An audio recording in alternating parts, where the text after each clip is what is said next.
since we have been serious, I haven't fantasized about other women. And that this is the first time in a relationship, and especially now that we're married, that I have experienced that. And I think that's why most men don't believe it, is because even a former version of me wouldn't have believed it.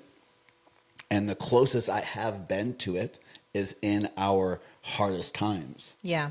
And that is when I'm most disconnected, but also where the enemy comes in and when in those weakest moments is trying to win you over. Yeah. Right. And so I've only watched porn maybe 5 times, maybe 5. Yeah. In the almost 4 years that we've been together. Yeah. Which I think most men do that in a week. And so the whole phrase about lust it's just a man thing. Like that's my instinctual basic nature. You can't stop me from, experiencing this as a man because I'm a man and that's what I'm supposed to do.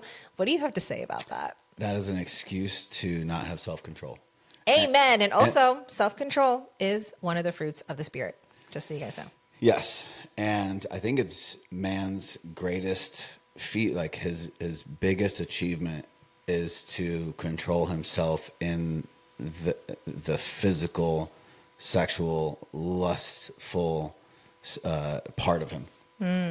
This is why, and this is, I think, where this whole entire conversation for us started to originate was when I was starting to study King Solomon. Yeah. And you're like, how did he have so many wives? Yeah, I'm like, this dude had 700 wives and 300 concubines. Yeah. And I'm like, obviously God does not approve of that anymore. But he never did.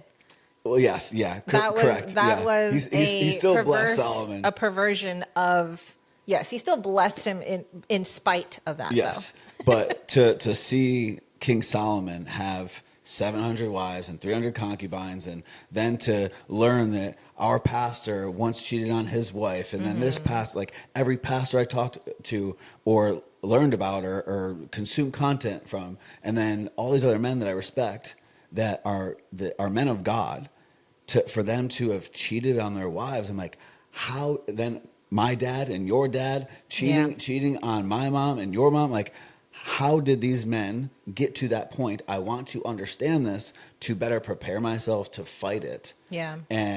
But at first, like when I remember you, when you told me about that, I'm like, are you researching this because this is what you're struggling with right now? Is this what you want? Yeah. Like, are you wanting to check out other women? Like, I hope we're not trying to go into polygamy here, because we're not. Yeah. But I think that all of these men, King Solomon to the pastors that we were going to church and hearing from, all of them at some point probably said they would never do that. I'm sure. And then they did. Yeah. And so that is why I'm like, okay, I'm studying this. I'm trying to understand it all. Like, how did these men get to that point? Yeah. And the reality is the answer to that is all the stuff that we have learned. It's just a matter of maintaining it through all the different seasons of life. All the things, everything that we've built between our communication, our connection, our honesty, all of it, all the things that I now facilitate for other men. Yeah. Right. But it's about the sustainability of it. And it's way harder. Like, it's going to be a whole different challenge for us to maintain the level of relationship we have and intimacy we have when we have children. Right. And so to hear one of my biggest mentors cheat on his wife while his wife is pregnant with their second child, I'm like, I got to wrap my head around how this man did this. And that's the thing. Like, our emotions are an indicator of what is right and wrong in this world. And so for people to say that, it's an evolved state if you can have a polygamous relationship, that's the perverse lie. That is a something that somebody has gathered a idea and perversed it, twisted it to match their lifestyle so that they don't have to change.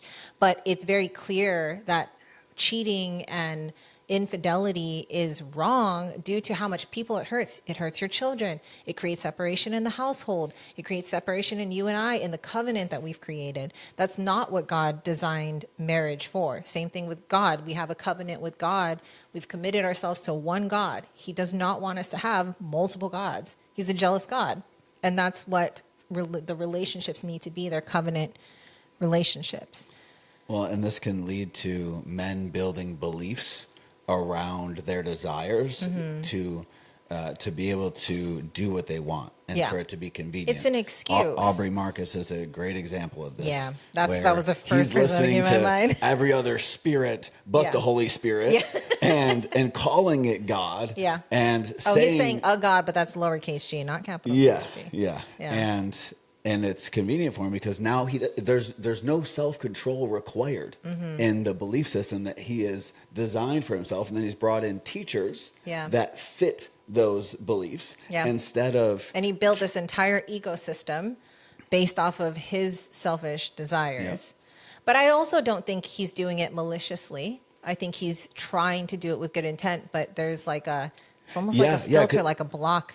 Well, the enemy like is just using him, and he's convinced himself, and the enemy's convinced him that this is the way for him. Yeah. But it's every bit of it is self-serving. It's not serving God. There's no sacrifice. Yeah. And there's so much to say on that. I won't well, I actually that's what I wanted to dive into next is the self-control aspect of it, and why do you feel like self-control is one of the main things that men, well, anybody really needs to master? Well, because if not, then you eat whatever's in front of you and you drink whatever's in front of you and you break all your agreements, whatever you say you're going to do. And so then you can never be consistent to reach any goals. And then you wonder why you're depressed and can't, get to where you want to be. It's a cycle of pleasing your flesh. Yeah. And in the Bible, he talks about how we don't just get fed off of food and water. We're spiritual beings. So there needs to be more than just continuously pleasing the flesh. Yeah. And that's where I didn't even realize that the different ways that I was building self-control before God even called and I answered. And so fasting for me, I was doing intermittent fasting for a long time, starving my flesh and strengthening my spirit. But I was just, having conversations with the universe and source and everything but God at the time. Yeah. But that was helping build my discipline and my self-control to actually not I want to have carbs and I want to have all these things and eat ice cream and whatever. Anything I'm eating. Yeah. But do I want the outcome, right? Say of fitness more than I want this thing right now.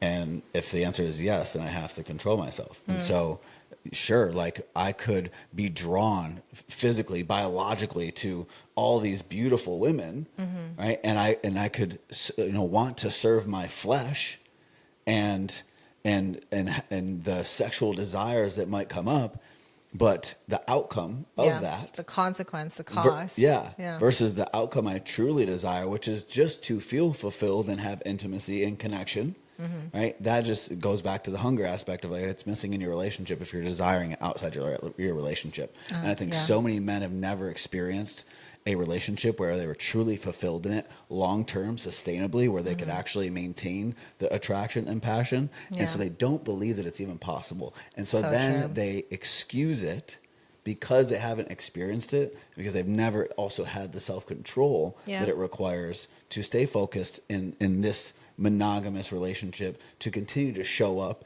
in a way that will keep the polarity and the chemistry alive. So that way, even years down the road, we talk about this once in a while, it's how is our sex life getting better and better and better with where it started? Yeah.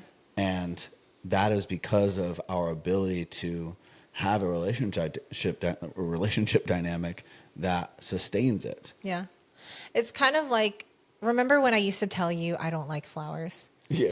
I used to tell everybody that I didn't like flowers. I used to tell anybody that I would end up dating. I didn't like pink. I didn't like all these things because they were so outside of my scope of reality, because I didn't have a man who would get me flowers. I didn't have, I would see other girls get it and I'm like, well, I'm not getting it. So I just, instead of questioning why am I not receiving flowers or questioning the men I'm dating, instead I just adopted it upon myself just to protect myself that I didn't like flowers. So I created this reality of me not liking flowers. But the truth is I was so hurt that I wasn't receiving them.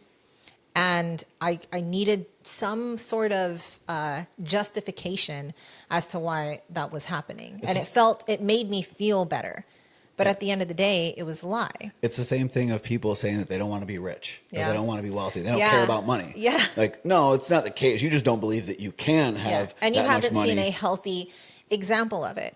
People think that we should automatically have this built-in system where we understand self-control, where we understand how to pursue God, how we understand how to love. Like, we think we know these things, but these are things that need to be taught and learned, and we have to see a healthy example of it before we can model it ourselves. And I feel like we kind of push it aside, or we don't take it as seriously because we think it's something that we naturally do when the circumstance happens. But it's always a pursuit, and it's always a self-control. So it's this ebb and flow of pursuing it and working on yourself and pursuing it and etc. But And that's where for man, I mean, me, every single day I have to exercise self-control Yeah. when it comes to lust. Yeah. Every day when I open up that phone, I'm probably exercising it once per hour. Yeah. Self-control. Good for you. Where I literally, I absolutely want to tap and see more.